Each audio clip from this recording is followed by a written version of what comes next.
I'm working with kids or individuals with disabilities, specifically autism and developmental disability.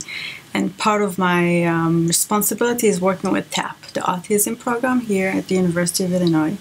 And I do training for parents and working with kids and help with the resources. And I work a lot with Linda Tortorelli, who's the coordinator of the program. And a lot of parents came to Linda and to me and talk about the needs of supports for individuals with autism who are older, who are at the university. And then Stacy and I talk about the idea of, although we come from different direction, I work with young kids and Stacy work with older kids, maybe we can combine our area of interest and kind of support the needs that the University of Illinois has, specifically with older individual with disability, autism, who come to the university. And as we know, individuals with autism have specific or special characteristic that requires specific accommodation for them. So we talked about doing this project and exploring more how the university here can support students with autism here at the university. So this is how it all began. One of the things that we, as Hedda had begun conversations with the autism program at the University of Illinois, is that we also expanded our discussion with DRES, which is our disability services organization on campus, to talk with them a little bit more about their experiences in supporting individuals with autism spectrum disorders on campus. And so combining what we had already heard from the autism program with what we learned from DRES, it really did bolster our desire to talk more with both folks and to really, focus a little bit of research on figuring out how could we address the needs of students who are coming to campus on increasing numbers with these disabilities and making sure that they're successful. My interests, my research interests, focus on kids with severe disabilities, particularly at the high school level.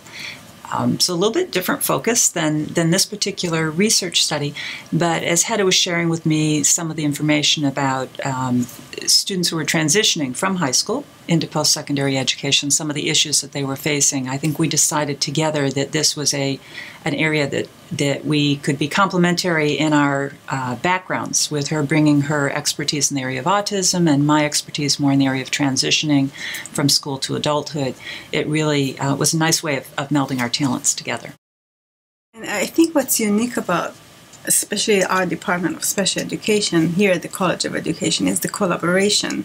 So even though we come from different areas of interest, different research, we really collaborate a lot. And this came from a needs, but we really enjoyed, I think, our collaboration and working and really supporting the individual with autism who come here to the University of Illinois and their families, and also the staff. And we came up with a list of recommendations that hopefully could be implemented to support both the individual with autism, the staff, the faculty, and other students at the university. So it's the collaboration that leads to a lot of hopefully impact in the future on many different audiences.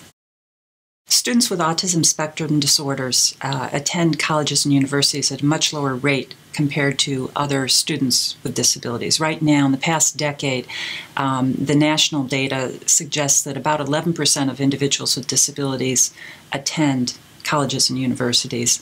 And in a recent study that looked at the different categories of individuals with disabilities, they identified 11 different categories of disabilities, and students with autism spectrum disorders were ranked in the last 3 categories, the lowest 3 categories in terms of the percentage of students who are actually attending universities. So there's a lot of room for growth.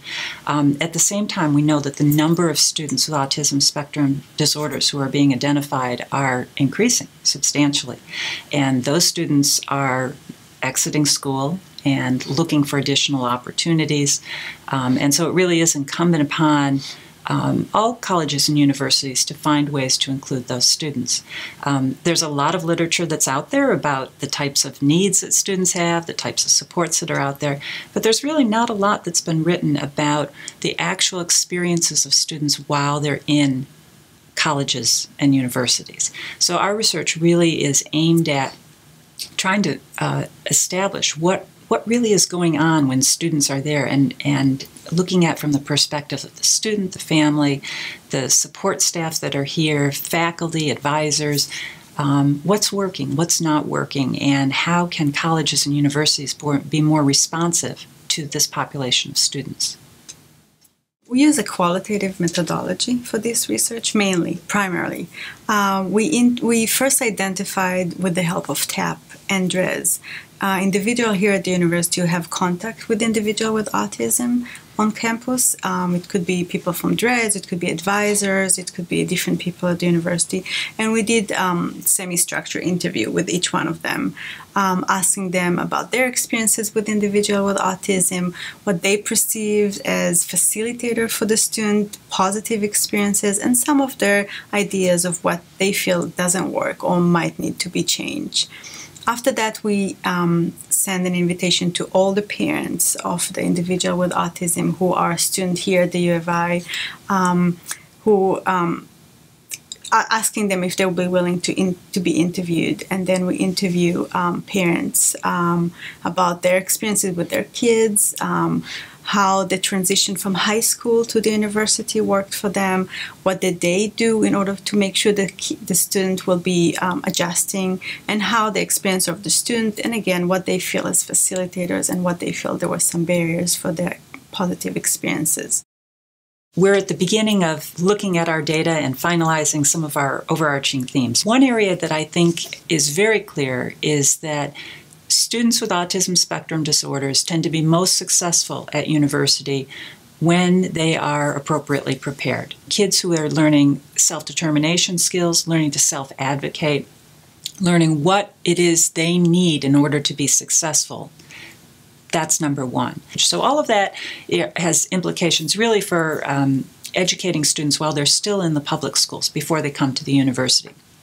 And colleges and universities can have a role in working with schools to make sure that that happens. A second area that we identified as that kind of seems to cut across all of our other areas is that there are differences among faculty, parents, students about their knowledge of the services and supports that are available at the university. Even though the information has been put out there, even though we have a great website, even though there's organizations like the Autism Program and DRES and the wonderful information they put out, sometimes people don't always hear that, or they don't understand what that means. So finding a way to make sure that all staff at the university who represent the university are knowledgeable about the services available, as well as have the strategies to feel comfortable themselves interacting with individuals with autism spectrum disorders, I think will really move us forward in continuing to meet those students' needs.